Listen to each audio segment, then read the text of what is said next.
பௌர்ணமி நிலவை மிக அருகில் பார்த்தேன். பரவச கடலில் நான் படகாயானே.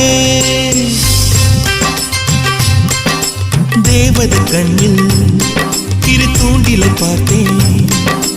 மாட்டிய மீனாய் நானே நானே. பல்லவ மொழிகள் கூடி செதுக்கிய சிலைதானா? பிரம்மனும் சிலையை பார்த்து ஜீவனை கொடுத்தானா? தீண்டாமல் திருடச் சொன்னானா என்னை என்று? இதயத்தை காணவில்லை, அது தொலைந்தும் நான் தேட